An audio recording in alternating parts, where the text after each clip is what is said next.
Buenas noches, profesor. ¿Qué tal? Buenas noches con todos.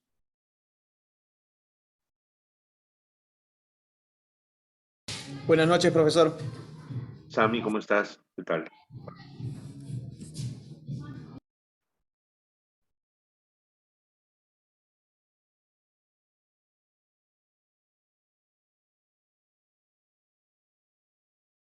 Ok, estoy compartiendo. Nos quedamos en la clase pasada hasta la responsabilidad civil patronal. Estamos analizando las principales cláusulas dentro de las pólizas de responsabilidad civil, ¿no? Sabemos que el concepto de responsabilidad civil se extiende a cubrir, ¿no?, todo daño material y lesión personal que se puede ocasionar, y también se habló del daño moral, ¿no? Ese daño que no, a veces los jueces no saben o quizás no quieren interpretar porque es una zona un poco pantanosa, ¿no? Poder determinar hasta dónde es que una persona puede resultar afectada en su reputación, ¿no?, en su dignidad, en su desarrollo como ser humano del día a día, ¿no? Pues yo les había explicado, ¿no?, dos casos puntuales de daño moral. Entonces, vamos a terminar de ver acá lo que es la responsabilidad civil de productos, y después hay una serie de cláusulas adicionales, ¿ya?, que ustedes se tienen que encargar de leer. Si hubiese alguna consulta sobre alguna de ellas, tenemos toda esta semana para que me la hagan, ¿ya? Ya nosotros estamos revisando que cada cláusula tiene sus coberturas, ¿no? Tiene sus exclusiones, ¿no?, que están detalladas, cada cláusula. Entonces, estas cláusulas adicionales se emiten o se solicitan de acuerdo a la necesidad del cliente. Si tienes un cliente que va a tener una playa, ¿no?, de estacionamiento o un local similar, pues tendrá que coger esta cláusula A, ¿no?, que es una de las cláusulas adicionales. Igual tienen ustedes que leer qué cosa es lo que cubre, la cobertura, ¿no? También tiene exclusiones. ¿Y qué cosa se aplica en esta cláusula? Todas las condiciones generales de contratación y las condiciones generales del seguro de responsabilidad civil extracontractual, ¿no? Luego tenemos la póliza, o perdón, la cláusula adicional B, responsabilidad civil de vehículos ajenos al servicio del asegurado. Siempre es importante que analicen todos los conceptos, o sea, no hay que leer, como se dice, de paporreta, ¿no? Hay que tratar de entender. Entonces, acá dice la cobertura, ¿no? Dice acá, se extiende a cubrir hasta el límite nominal de la suma asegurada, ¿no?, por concepto de responsabilidad civil extracontractual. O sea, esto tiene que ser algo que no esté en ningún contrato, ¿no?, a causa de daños personales o daños materiales a terceras personas como consecuencia de accidentes ocurridos durante la vigencia de la póliza. Vemos que la vigencia de la póliza, la mayoría son anuales, ocasionados por automóviles de propiedad ajena, que estuvieran al servicio del negocio del asegurado, descrito en las condiciones particulares. La cobertura conseguida bajo esta cláusula solo operará en exceso de otro seguro de responsabilidad civil válido y cobrable, emitido sobre el vehículo de propiedad ajena, sea quien fuere el nombre de la persona y o entidad que figure como asegurado de la póliza respectiva. Como nos ponemos en el ejemplo, ¿no?, de que tenemos una playa de estacionamiento y hay carros que tienen seguro, de repente los más nuevos, y los más antiguos ya no tienen seguro. Si hubiera algún evento que ocurría dentro de esa playa de estacionamiento, al momento de ingresar, salir o estar estacionado, ¿no?, y se dañase esa propiedad o ese vehículo, atropellase a alguna persona dentro de la playa de estacionamiento, pues este seguro de RC funciona como un seguro en exceso. ¿Qué cosa quiere decir? Que primero es cualquier otro seguro antes que este. Si no hay otro seguro que pueda amparar ese daño o lesión, entonces este seguro entra en pleno vigor, ¿ya? Eso es lo que quiere decir esto. Y así sucesivamente, casi todas las demás cláusulas ustedes van a tener que ir leyendo, ¿ya? Cobertura. En la parte que dice garantía, ya les mencioné, es una exigencia que le pone la compañía de seguros a los asegurados, dice. Acá dice, el asegurado, o sea, el asegurado garantiza que los vehículos de los empleados o personas al servicio del asegurado mantienen en vigor alguna cobertura de responsabilidad civil distinta de la otorgada por esta cláusula, lo que ya le mencionaba. Hay vehículos que cuentan con su póliza vehicular y obviamente con la póliza, con la cobertura de responsabilidad civil, ¿no? Luego dice, la compañía queda liberada de toda responsabilidad por todos los importes que debiera haber estado amparados por dichos seguros y por todos los perjuicios o agravamientos de pérdidas que pudieran resultar directa o indirectamente por el incumplimiento o inobservancia de esta garantía. Ya. Si no se cumple con esto, entonces esta cláusula adicional que está cubriendo, ¿no? Vehículos ajenos al servicio del asegurado no tendrían cobertura. ¿Ya? Acá tenemos dentro de esa misma cláusula adicional unas definiciones para saber exactamente, ¿no? Y la aplicación, o sea, qué es lo que se aplica en esta cláusula, ¿no? Y así sucesivamente, ¿no? Hay empresas o hay edificios que son obviamente dueños de los ascensores, ¿no? Hay grúas, montacargas, escaleras mecánicas, ¿no? Pero igual también hay empresas, ¿no? Que se dedican al mantenimiento de ascensores, montacargas, grúas y escaleras mecánicas, ¿no? Entonces, eso lo van a ver ustedes en esta cláusula C, que es para propietarios, y en la cláusula D, para aquellas empresas contratistas que hacen los mantenimientos de estos equipos, ¿ya? Igual también reparar en la cobertura y exclusiones que en cada una de ellas se menciona, ¿ya? Entonces, regresemos, nos habíamos quedado en una de las principales cláusulas, que es la cláusula de responsabilidad civil de productos. Esta póliza, ¿no? De responsabilidad civil, esta contractual obviamente, indica que se va a cubrir los daños personales o daños materiales que se causen a terceras personas, ¿ya? Durante la vigencia de la póliza, obviamente, y que sean producidos directa e inmediatamente por el uso o consumo de productos o mercaderías, incluyendo los envases, que hayan sido fabricados, vendidos, reparados, acondicionados, etcétera, por el asegurado durante la explotación normal de su negocio, ¿no? Siempre y cuando estos productos o mercaderías y los envases consigo mismo puedan ser calificados como defectuosos y el daño sea una consecuencia necesaria del defecto, ¿no?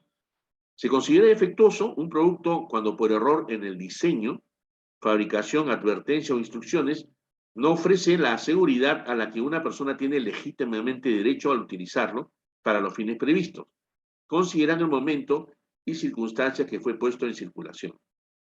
No sé si les llegué a mencionar de una marca importante de productos de limpieza, creo que fue el año pasado, el año pasado, que tuvo que retirar pues un lote de una determinada gama de productos porque no cumplía la exigencia y lo que ofrecía, ¿no? Dentro de lo que es los servicios que daba el producto, ¿no? Los beneficios del producto.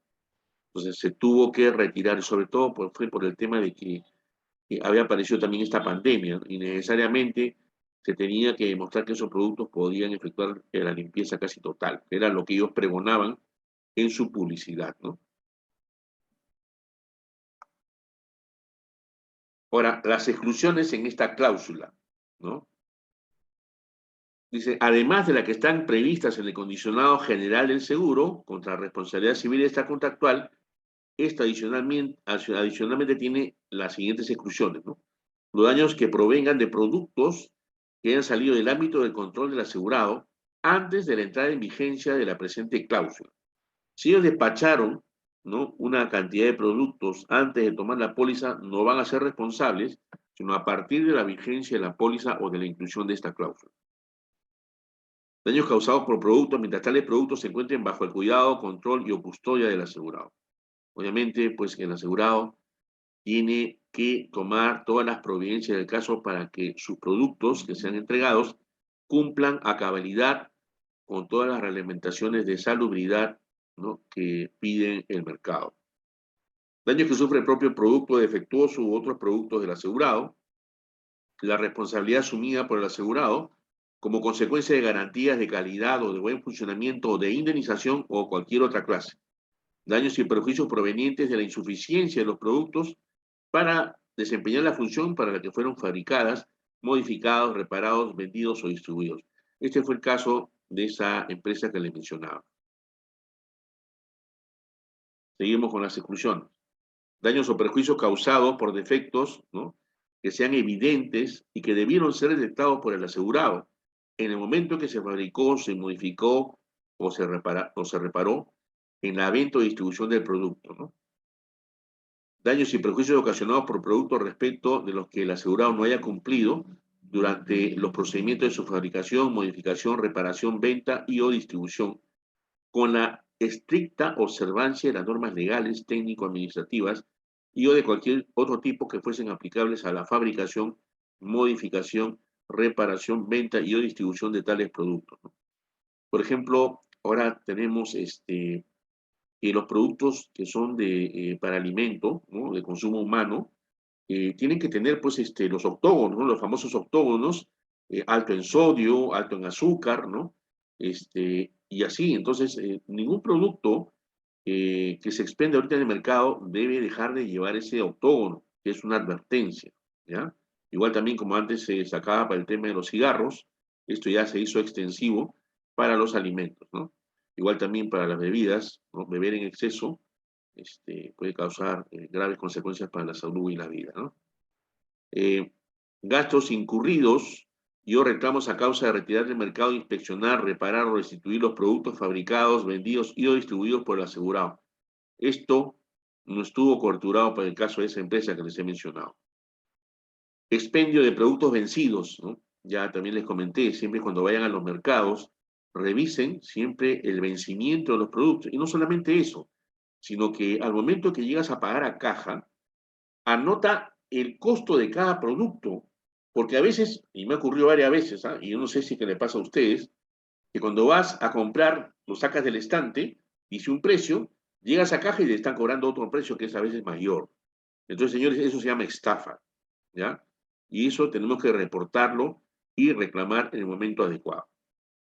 Reclamos por exportaciones a los Estados Unidos de Norteamérica, Canadá o Argentina. Pues hay un montón de productos, ¿no?, que vienen desde el extranjero. Entonces, estas reclamaciones que hagan estas empresas, pues lamentablemente no va a estar al cubierto. Pues cada empresa tiene que saber qué productos va a exportar, ¿no? Entonces hay que tener siempre presente este tema. Y luego, para continuar con la responsabilidad civil de productos, el límite asegurado, ¿no?, como ustedes saben, siempre va a ser, ¿no?, la suma asegurada o el límite indemnizatorio que se indique en las condiciones particulares de la póliza. Aquí dice garantía, dice, el asegurado no limitará ni exonerará en los contratos con sus proveedores la responsabilidad de estos por los servicios, materias primas o de productos proporcionados por ellos. En caso de incumplimiento, la compañía queda liberada de toda responsabilidad por los perjuicios que pudieran ser causados por este incumplimiento. Entonces quiere decir que si yo como empresa compro productos, ¿no?, tengo que comprar con esa garantía, ¿no?, de que si hubiese algún problema con estos productos, mi proveedor me va a tener que responder y sobre todo también va a tener que tener su propia póliza de responsabilidad civil de productos. Pues yo le voy a reclamar. Si yo vendo un producto de un proveedor X y ese producto causa daño o lesión a mi consumidor o cliente o usuario, pues yo tengo que reclamarle a esa persona, porque a mí, el consumidor directo me va a reclamar a mí. Yo voy a voltear y le voy a reclamar a mi proveedor. Entonces, esta garantía indica que ese proveedor también debería contar con una póliza, ¿no?, que me pueda garantizar que la responsabilidad que ellos asuman se extienda, ¿no?, y ampare cualquier evento que a mí me pudieran reclamar también. Y aquí aplicación, obviamente, se aplican las condiciones y las cláusulas generales de contratación y las condiciones generales del propio seguro de responsabilidad civil extracontractual. ¿Ok? Entonces, ya les expliqué, estas cláusulas adicionales son varias, ¿no? Como ya les indiqué, vayan leyéndolas, ¿ya? Yo les he dicho que tienen que ir avanzando con la lectura y de repente si por ahí alguna cláusula les llama la atención, ¿no? Me pueden preguntar o me pueden decir, ¿no? Vamos a ir hasta la página 88, porque todas esas son cláusulas adicionales que son específicamente para necesidades de cada riesgo que se detecte o cada necesidad económica del cliente, ¿ya? Cada una tiene sus propias coberturas, sus propias definiciones, ¿no? Tiene sus exclusiones, tiene sus garantías, algunas, en otras no se menciona, entonces solamente se considera cobertura y exclusiones en algunas solamente, ¿ya? Entonces vamos acá hasta la página 88, en donde se indica cómo es que se tiene que efectuar el procedimiento en caso de siniestro, ¿no? Que es también lo que nos interesa. Dice, en caso que se produzca un accidente, ¿no? Y que determine una responsabilidad civil del asegurado, ¿no?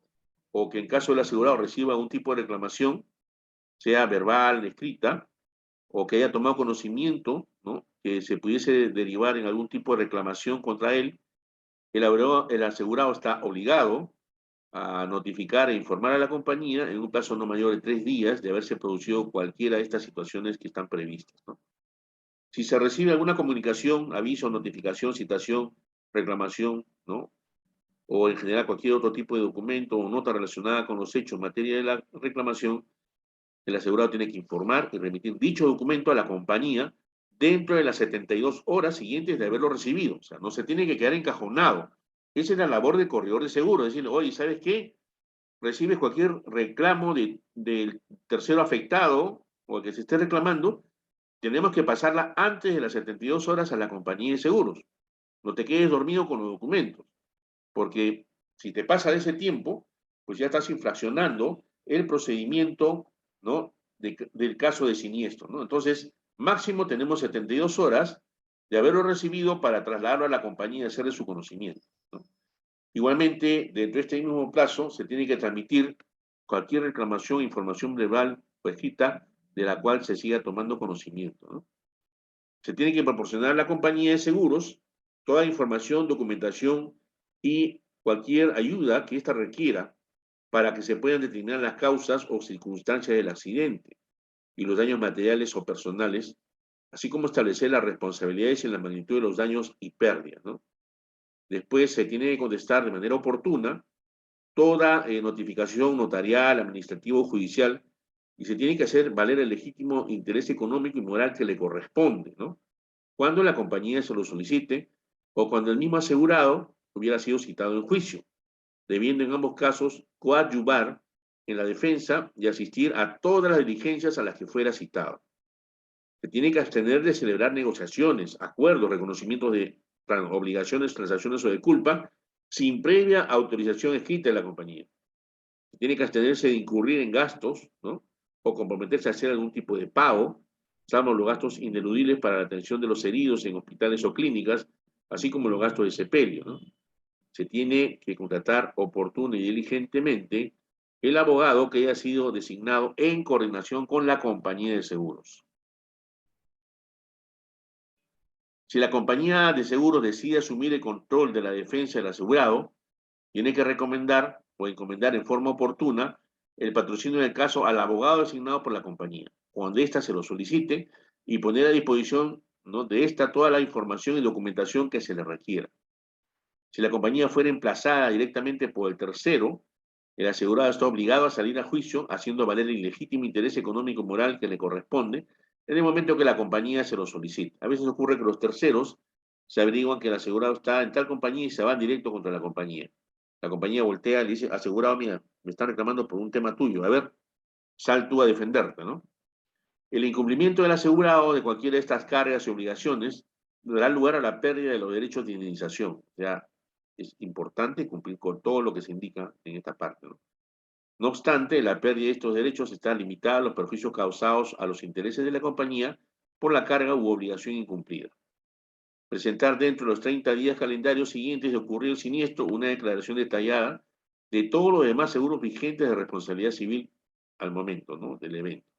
El deliberado ocultamiento de la existencia de los otros seguros o pólizas sobre responsabilidad civil constituirá reclamación fraudulenta y por lo tanto se perderá, o sea, el asegurado perderá todo derecho de indemnización conforme a lo estipulado en las cláusulas generales de contratación. La indemnización del siniestro, ¿no? Esto tiene que estar obviamente siempre sujeto a las condiciones y términos de la póliza. El importe base de esta indemnización, ¿no?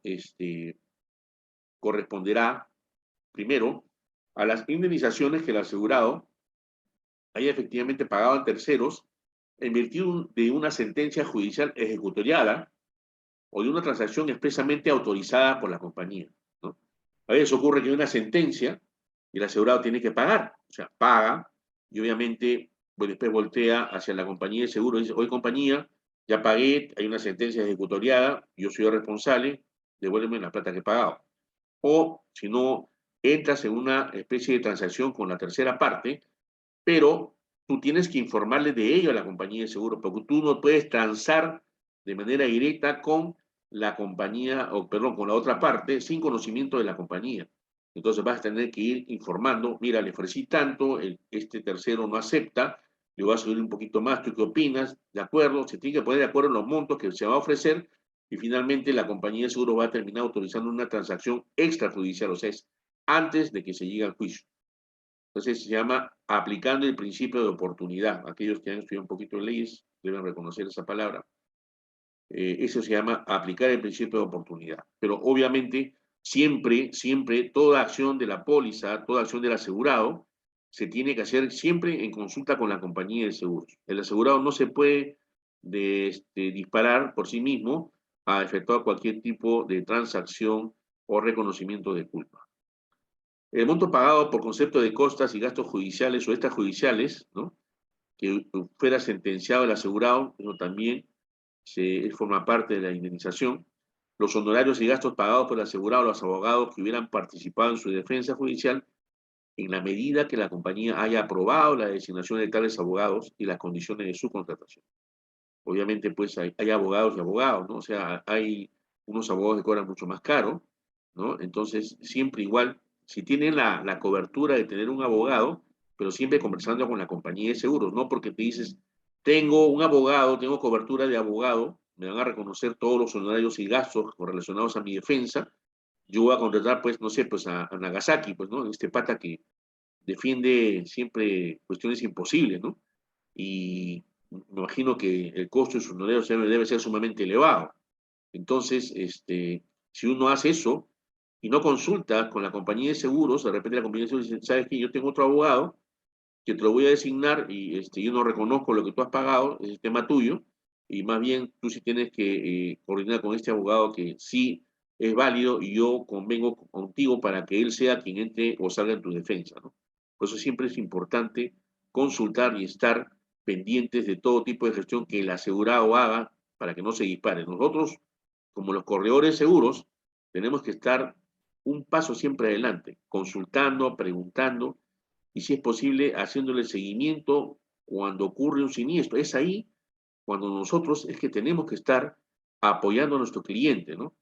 Eh, Haciéndole seguimiento, ¿no? De que no vaya a cometer ninguna imprudencia, ningún desatino, o de repente quizás por desconocimiento proceda en un acto que vaya a invalidar totalmente la cobertura y ahí sí no va a haber vuelta atrás.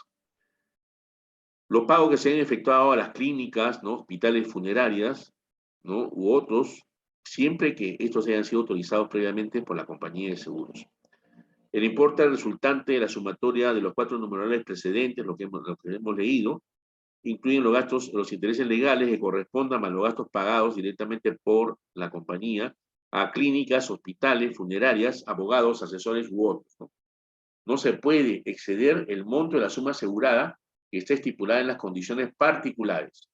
Cualquier exceso, pues va directamente o saldrá del bolsillo del asegurado. La compañía, en cualquier momento, puede proponer una transacción con los terceros.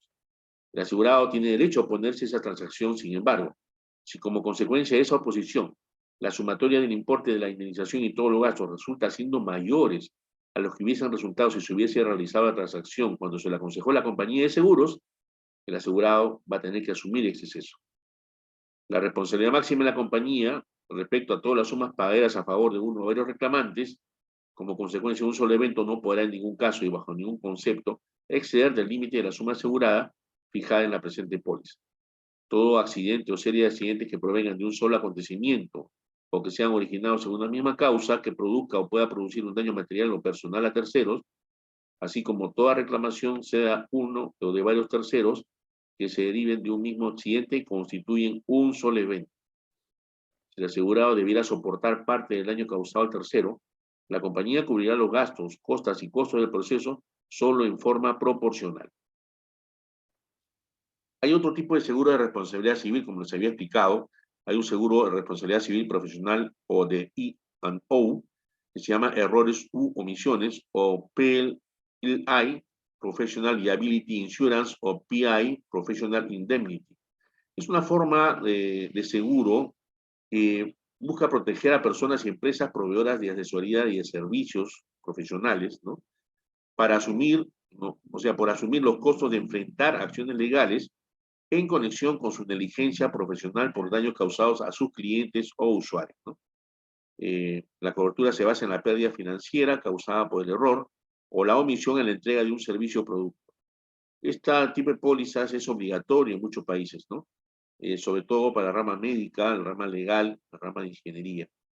También tenemos esta póliza como un requisito indispensable para todos aquellos que van a ser corredores de seguros. Los riesgos que el seguro de responsabilidad civil profesional cubre no los ampara el seguro de responsabilidad civil general, ojo, ya que el objeto de este último es amparar daños directos contra el patrimonio de terceros y terceras personas que no tengan relación con la destreza o experiencia requeridas para desempeñar una actividad. Se exige bajo ciertos contratos por demanda del beneficiario de los servicios del asegurado. Puede ser llamado de muchas formas, ¿no? Por ejemplo, para profesionales de la salud tenemos el seguro de mala praxis, seguro de responsabilidad civil sanitaria. Para corredores de seguros, de mercado financiero, consultores y abogados, técnicos, seguro de errores u omisiones. Luego también tenemos un seguro de responsabilidad civil para directores y administradores, o D&O. Mediante el seguro D&O, las empresas aseguran la responsabilidad de su equipo directivo frente a reclamaciones de accionistas y terceros por los daños que se le cause con motivo de una actuación negligente pero no malintencionada. O sea, por ejemplo, en una empresa, ustedes saben que las empresas tienen accionistas, ¿no? Y estos accionistas, pues, nombran a sus ejecutivos principales, el gerente general, ¿no? Y demás gerentes. De repente la acción de algún gerente, pues, ocasiona algún tipo de pérdida de mercado o a una negligencia cometida, pues, ocasiona pérdida de ingresos a esta empresa. Pues, obviamente, ¿quiénes son los que van a reclamar en primera instancia? Van a ser, pues, los accionistas, ¿no? Entonces, ante este hecho, pues ese director o ese gerente o el gerente general pues, va a tener que contratar esta póliza de acuerdo a la magnitud de su responsabilidad, ¿no? Son montos o sumas aseguradas a veces un poco altas, ¿no? Esto cubre con sujeción a los límites y términos y condiciones convenidas el pago de las indemnizaciones pecuniarias de las que el asegurado pudiera resultar civilmente responsable a título personal y con arreglo de derecho, a consecuencia exclusivamente del ejercicio de sus funciones como consejero, administrador social o alto cargo al servicio del tomador, siempre que medie culpa o negligencia en el desempeño de su cargo. Se explica cómo surgió la denominada responsabilidad civil de directores y gerentes, D&O, por las siglas en inglés de Directors and Officers Liability, ¿no? En el mercado asegurador estadounidense. Dicho seguro protege a los administradores o directores frente a la responsabilidad civil derivada del ejercicio de su cargo, ¿no? Y principalmente por la toma de malas decisiones, ¿no? Asimismo, señalan qué cobertura brindan las pólizas del día no. Graña y Montero, ¿no? Desde el último semestre del año 2016 hasta la fecha, pues viene atravesando una seria crisis de credibilidad y se ha traducido en una importante y sistemática caída del valor de sus acciones. Tal es así que desapareció, ¿no? Y saltó nuevamente el tema del abajato. De esta situación se debe que se le ha relacionado pues, con una serie de actos de corrupción como consecuencia de una alianza estratégica que soportó con la empresa brasileña Odebrecht, ¿no? Es un tema que ya todos conocemos.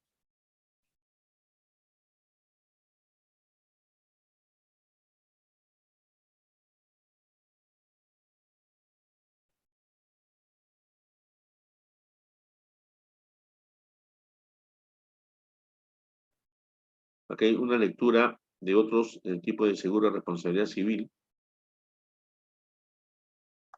Ok, con ello estamos concluyendo el tema de responsabilidad civil, ¿no? Si hubiese alguna consulta, por favor, para poder continuar con el lucro cesante. Quizás no lleguemos a ver todo el lucro cesante el día de hoy y mañana nos tendremos que reunir quizás a la misma hora. ¿Alguna consulta hasta este momento, Jimmy, Sammy? No, profesor, todo claro por el momento. No, profesor, todo claro. Ok, listo. Entonces, vamos a dejar de compartir esto y vamos a lo del seguro de lucro cesante. Un ratito, por favor.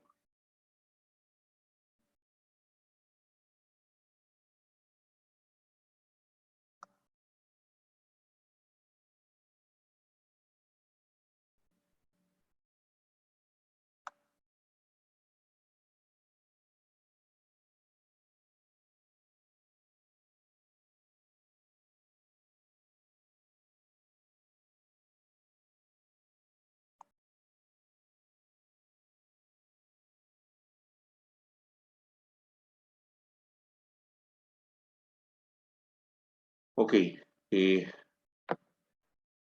me dan un ratito, por favor, ya, quiero hacer un temita. Un minutito, por favor, ¿ya? Ya, profe, no se preocupe. Sí.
Ok, ya estamos de vuelta. Muchas gracias.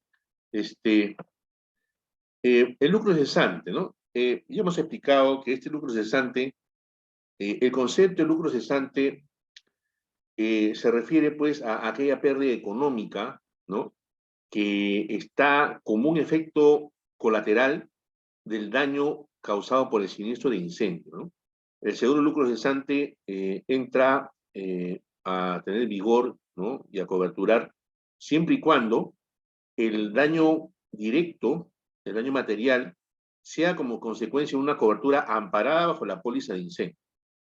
Si ocurre un evento que bajo la póliza de incendio no tiene cobertura, el asegurado no va a poder reclamar por el seguro de lucro cesante, ¿ya? Entonces, dice acá,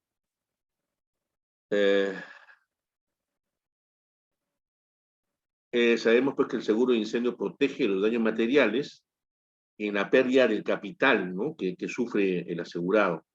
Sin embargo, el lucro cesante se extiende a amparar las pérdidas que sean ocasionadas por esa paralización. ¿Ya? El incendio quemó parte de una fábrica, ¿no? Y esa fábrica tenía maquinarias que también ha tenido que importarse, que han tenido que traerse al extranjero. Y entonces, ok, el seguro te puede pagar de repente tu siniestro normalmente al mes, ¿no? Al mes o al mes y medio. Te lo paga, perfecto. Hasta ahí llega la póliza de incendio, el daño material, ya te lo reconoció. Pero ahí tienes que ver, ok, ya me pagaron, pero ahora con esa plata tengo que comprarme la maquinaria que se me afectó, tengo que traerla al extranjero, ¿no? Tienen que llegar hasta acá. Nuevamente esas maquinarias a veces son un poco grandes y pesadas, demoran y tienen que hacer el viaje por mar, utilizar la vía marítima. Quizás a veces eso puede demorar, a veces demora 15 días, 20, 30 días, ¿no? Tenemos un mes donde todavía no estás produciendo al 100% de tu capacidad. Aparte de eso, tiene que llegar a la aduana, tiene que desaduanarse, que tienen que pagarse los gastos, ¿no? De nacionalización, los impuestos. De ahí tienes que trasladar esa maquinaria. Si no estás en Lima y estás en provincia, desde Lima hasta la provincia tienes que efectuar el traslado. ¿Qué tiempo más pasa ahí? Por lo menos quizás una semana, 2 semanas. Luego, finalmente, esa maquinaria tiene que ser montada, ¿no? Tiene que ser estructurada en el lugar donde va a funcionar y conjuntamente con todos los demás bienes que hayan sido afectados y empezar a realizarse la instalación hasta quedar totalmente operativa. Y después de estar operativa, obviamente se tienen que hacer las pruebas, ¿no? Ahí tenemos quizás un par de semanas más. ¿Ves? Se están dando cuenta ustedes, tenemos quizás un mes, 2 meses mínimo de lucro cesante, pero eso guarda relación con el tipo de negocio que se maneje y el conocimiento que tenga, ¿no?, el asegurado de su propia empresa. De repente tiene experiencia, bueno, la vez pasada esa maquinaria, venir acá hasta el Perú se demoró mes y medio, ¿no? Porque es muy escasa.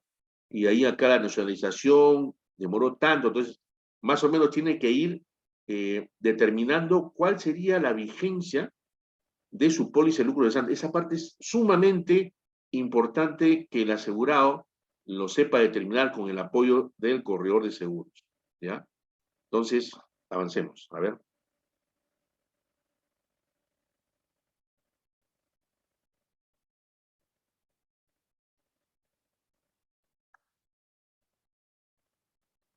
Como reducción del rendimiento del negocio, ¿no?, para efectos de la indemnización, esto viene a representar aquella suma que se obtiene al aplicar el porcentaje de utilidad bruta a la diferencia, o sea, la resta entre el rendimiento normal del negocio y el rendimiento del negocio durante el periodo de indemnización.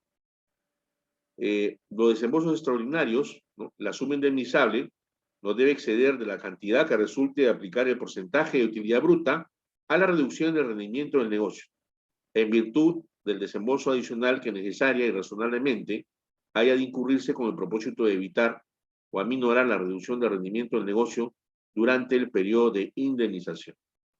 En casos previstos, se deducirá cualquier cantidad economizada durante el periodo de indemnización con respecto a los gastos estables asegurados que pudiesen cesar o reducirse a consecuencia del daño.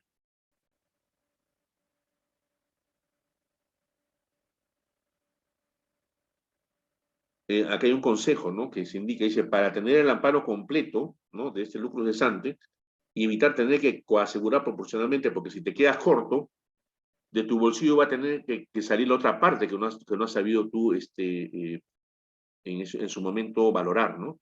Entonces, el asegurado debe asegurar el periodo mayor de indemnización que corresponda a sus necesidades y el monto completo de sus utilidades anuales, incluyendo todo gasto estable que tendría que seguir desembolsando después de un incendio.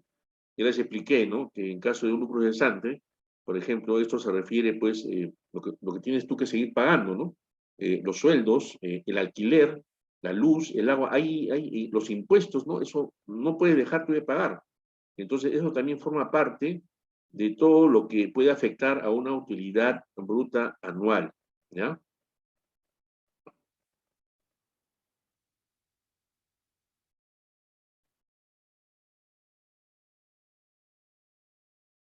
¿Qué se indemniza bajo una póliza de lucros cesantes? ¿Sí? Esta se limita a indemnizar el daño material o sea, la póliza de incendio se limita a indemnizar el daño material ocasionado directamente a los bienes afectados por un siniestro. En cambio, la póliza de lucro cesante empieza a funcionar cuando se inicia el siniestro y no termina su aplicación mientras no complete el periodo máximo de indemnización asegurado o cesen los efectos de interrupción sobre el negocio. Un incendio que es relativamente pequeño, ¿no?, desde el punto de vista de daño material, puede afectar considerablemente y totalmente las operaciones del cliente por corto o largo tiempo. Por ejemplo, hay 3 casos. Un incendio en una subestación eléctrica podría paralizar la maquinaria en toda la fábrica o en gran parte de ella. El B dice: la destrucción de alguna maquinaria que forme parte integrante de un proceso largo y en cadena causaría interrupción paralizando todo el proceso. Y C, la destrucción de algún ingrediente esencial para la producción que sea difícil su adquisición paralizaría toda la preparación del producto. Como se dan cuenta, hay varias situaciones que podrían comprometer la buena marcha de un negocio. ¿Cuál es la finalidad de este seguro, ¿no? Indica pues el seguro básico de pérdida de utilidades, ¿no? El propósito es reembolsar la disminución de la utilidad neta que sea ocasionada por interrupción que resulte como consecuencia de los daños ocasionados por el incendio u otros riesgos amparados bajo esta póliza. El propósito también es reintegrar determinados gastos que continúan desembolsándose aún cuando el negocio se reduzca. Se los acabo de explicar.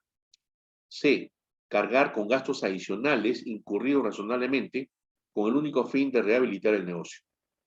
Los incisos A y B constituyen la utilidad bruta amparada por la póliza y el inciso C, el reembolso que hace la aseguradora al asegurado del costo adicional en que incurra para evitar la pérdida que de otro modo sufriría la aseguradora bajo A y B. La materia asegurada, ¿no? ¿Cuál es la materia asegurada en el seguro lucro cesante? Esto viene a ser la suma de la utilidad neta del negocio más los gastos estables, ¿no? Por ejemplo, la utilidad neta del negocio antes de deducir los impuestos sobre las utilidades y cualquier otro concepto cargado o cargable a la utilidad neta. Los gastos estables del negocio se entiende que son toda clase de gastos que no varían en proporción a la producción. Por ejemplo, el costo de la materia prima, su transporte no son estables, pero los alquileres, seguros, honorarios, etcétera, sí lo son. Acá tenemos un ejemplo que está relacionado, ¿no?, con el arreglo de un siniestro. El importe anual de rendimiento del negocio representaba 10 millones de dólares, ¿no? El total anual de los gastos estables más la utilidad neta representaba un 40% de 10 millones igual 4 millones. Por causa del siniestro, el rendimiento del negocio ha bajado 2 millones. La indemnización pagadera será entonces el 40% de 2 millones. 40% de 2 son 800.000 dólares. Entonces, la contribución a los gastos estables y a la utilidad neta aportada por el rendimiento del negocio que subsiste se elevará a 40% de 8 millones. Total, 3.200.000. En consecuencia, ¿no?, a pesar de ocurrir siniestro, el asegurado, como potestad de haber contratado la póliza de lucro cesante, va a conservar sin merma el importe de 4 millones para garantizarle el pago de los gastos estables y su recepción o la obtención de la utilidad neta esperada. Igual, como en la mayoría de incendios, es posible tomar medidas especiales que puedan aminorar la causa del incendio, tales como un alquiler temporal de un local u otro gasto extraordinario, suponiendo que dicho costo represente 750.000 y que la reducción del rendimiento del negocio ha quedado limitada a tan solo en 1.500.000, el cálculo deberá establecerse de la siguiente forma. La indemnización pagadera será el 40% de 1.500.000 y viene a ser 600.000. O sea, tomando referencia este mismo ejemplo, ¿ya? La contribución a los gastos estables y a la utilidad neta se elevará a 40% de 8.500.000 y viene a ser 3.400.000, conservando el asegurado la misma suma de 4 millones, ya que la compañía le reembolsará los 750.000 invertidos por dichos gastos extraordinarios. Acá hay unas preguntas frecuentes, ¿no? ¿Qué es el lucro cesante o el seguro? Es una cobertura complementaria a los incendios en el sentido de que mientras el seguro de incendio ampara los daños materiales, edificios, maquinaria y mercaderías, el seguro de lucro cesante ampara la capacidad adquisitiva del negocio. La póliza de incendio, como ya hemos explicado, responde por los daños materiales directos, pero mientras se procede a la tasación de los daños, reparación, reconstrucción y reinstalación, el negocio queda paralizado, en todo o en parte. La producción sufre una merma, pero los gastos estables, ¿no?, como los alquileres, los sueldos, etcétera, siguen siendo desembolsados. Durante este periodo de paralización, la falta de utilidad sobre la producción que se deja de realizar y la proporción en aumento que existe entre los gastos sin disminuir, la producción disminuida, resultan en una pérdida considerable para el empresario industrial o comerciante, cuya pérdida la póliza de lucro cesante tiene la misión de indemnizar. ¿Qué se cubre? Ya hemos mencionado la utilidad neta del negocio y los gastos estables del negocio. Entonces, esto, ¿no?, se establece como dicha una utilidad bruta.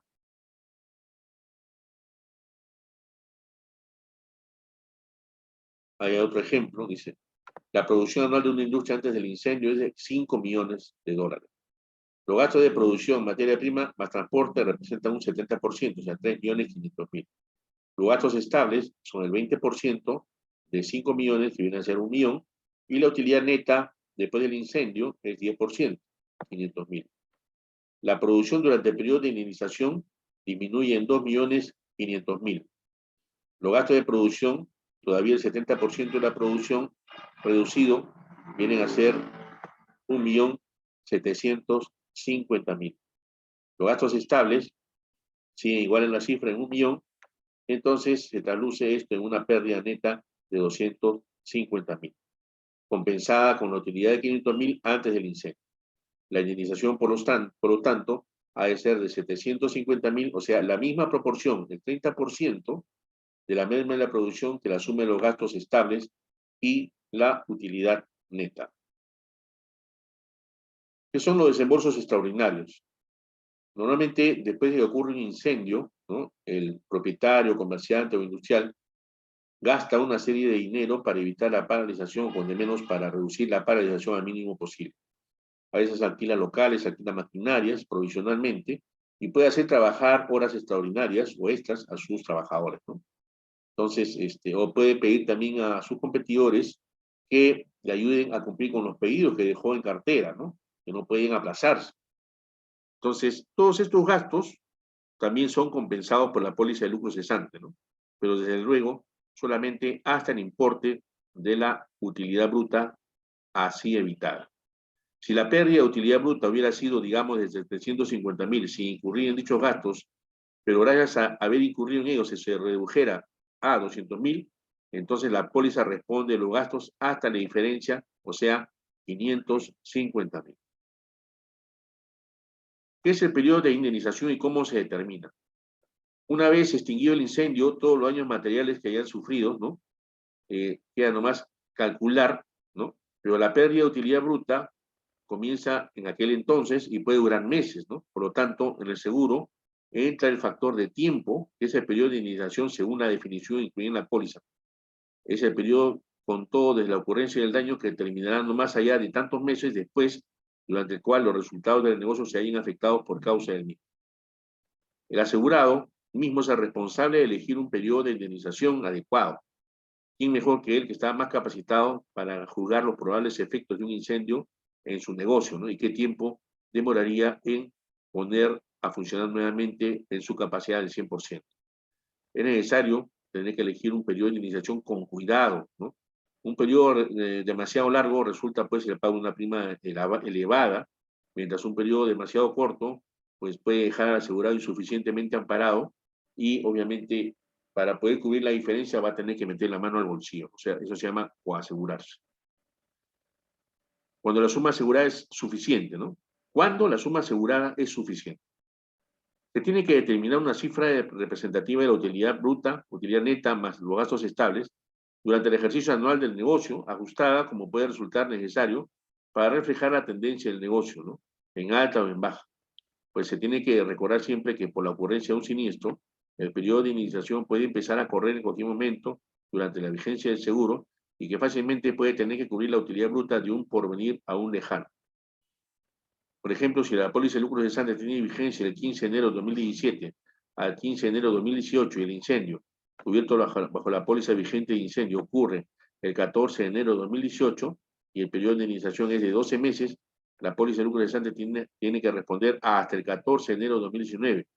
Y la utilidad bruta esperada del año 2018, quien puede ser más alta que la del año 2017, ¿no? De este ejemplo se desprende que el periodo de indemnización no tiene nada que ver con el periodo de cobertura de la póliza.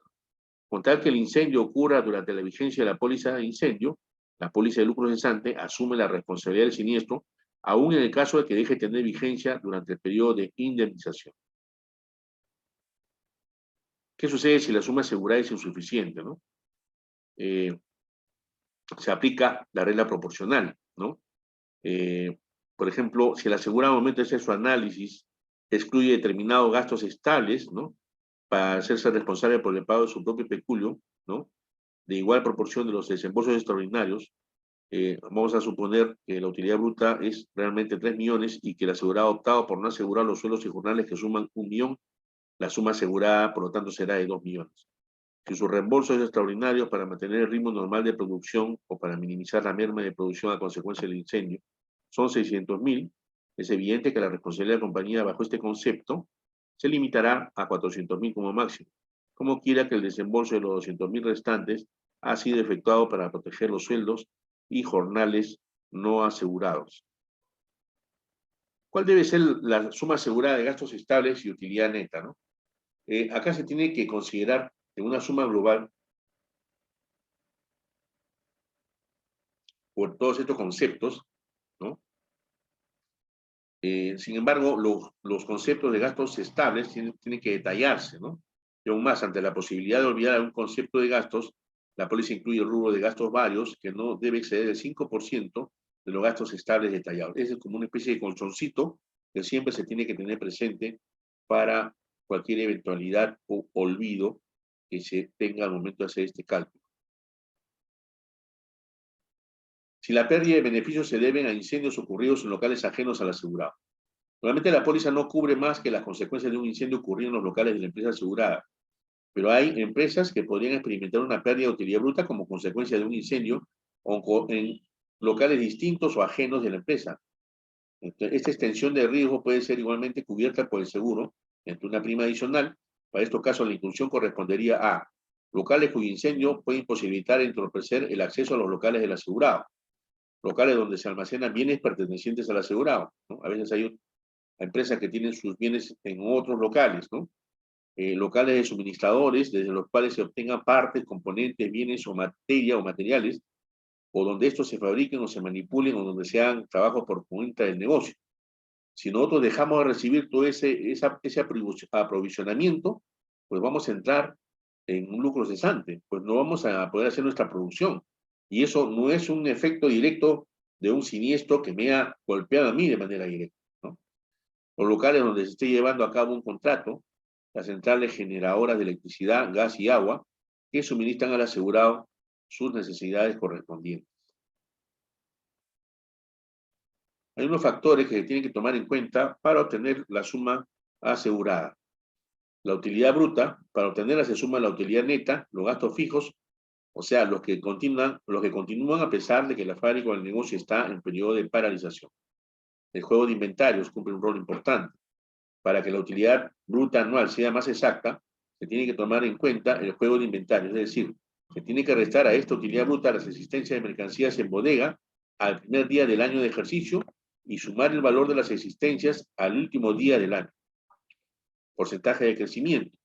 Como el negocio o la industria se supone trae un crecimiento de un año a otro y las cifras que sirven de base para el seguro corresponden al año anterior, debe incrementarse la utilidad bruta en un porcentaje que esté de acuerdo con dicho crecimiento en particular, ¿no? O con la tendencia del sector comercial al cual pertenece el negocio del cliente, ¿no? Entonces, es importante poder determinar ese porcentaje, ¿no? Acá tenemos un formato para el cálculo de la suma asegurada, es una hoja de trabajo, donde se tiene que detallar toda la lista de gastos permanentes, ¿no? Honorarios de directores, cuánto es, intereses por el pasivo, árbitros municipales, arrendamientos, servicios que dan cuenta, una serie de gastos, ¿no? Acarreo, flete, gasto de operación de vehículos, contratos técnicos, regalías, gastos bancarios, gastos legales, amortización y diferidos, ¿no?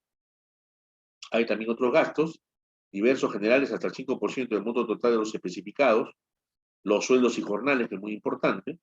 Luego acá, la utilidad neta anual, antes de deducirse los impuestos sobre las utilidades, eso nos da el total de utilidad bruta anual, más el porcentaje mayor para posible aumento anticipado en el movimiento del negocio. Ese es el cálculo de cuánto podría estar aumentando tu negocio, ¿no? Y eso determina la utilidad bruta anual anticipada. Bajo el lucro cesante hay tipos de cobertura, ¿no? En el mercado actual hay 5 modalidades de cobertura, cuyas alternativas se han denominado como cédulas, ¿no? Y estas son las siguientes. Tenemos la cédula A, sistema inglés, cédula B y C, sistema americano, cédula D, cédula E, ¿no? Entonces, bajo estas cédulas, ¿no? En la primera, la cédula A, sistema inglés, dice modalidad que tiene cobertura hasta que el negocio o la industria haya alcanzado su nivel normal de ingresos, limitado a la suma asegurada o al periodo de indemnización pactado, ¿no? Se asegura la utilidad bruta anual, utilidad neta más gastos estables proyectadas durante un determinado tiempo después del siniestro, el periodo de indemnización. Es una cobertura más completa en relación con las otras cédulas, principalmente para empresas o industrias competitivas que a consecuencia del siniestro pueden perder mercado, ¿no? Principalmente por prever el eventual periodo adicional para normalizar la producción y las ventas. El grado de sensibilidad de un negocio por asegurar expresa su grado de peligrosidad y dependiendo de dicho grado se aplicarán recargos o descuentos. Las cédulas B y C, o llamadas también bajo el sistema americano. Esto cubre la pérdida de la utilidad bruta del negocio o industria durante el periodo de interrupción, el cual comienza con la fecha del daño y termina cuando se haya reconstruido, reparado o reemplazado los bienes afectados, aunque no se haya restablecido las ventas, ¿no? Se asegura un porcentaje predeterminado de las ganancias brutas que corresponden a la diferencia entre el valor de estas y el valor de costos, ¿no?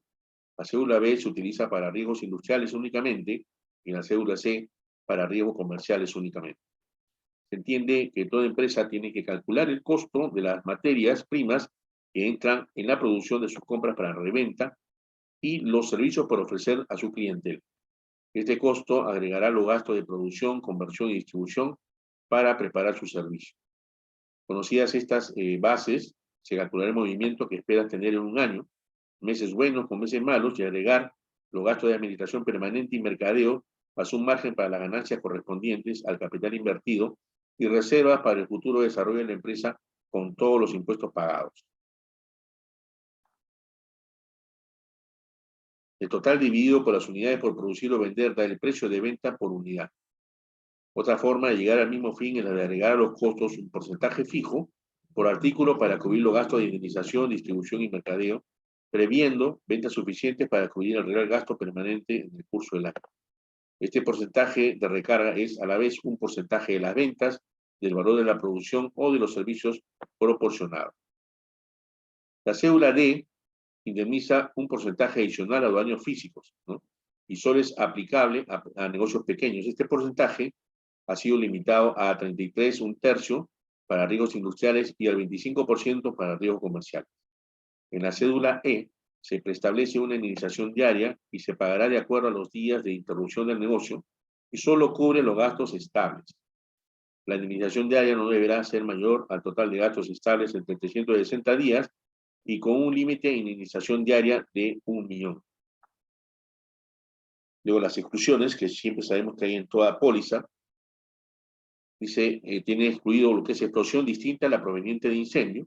Se exceptúan de esta regla únicamente las pérdidas causadas por la explosión del gas común de uso doméstico que se produzca en una casa habitación siempre y cuando esta última esté comprendida en el recinto de locales industriales o comerciales. Material para armas nucleares, emisión de radiaciones ionizantes o contaminación por la radioactividad de cualquier combustible nuclear o de cualquier desperdicio proveniente de su combustión. Para los efectos de este acápite, solamente se tiene que entender por combustión cualquier proceso de fisión o fusión nuclear que se sostiene por sí mismo. Robo durante el siniestro o después del mismo.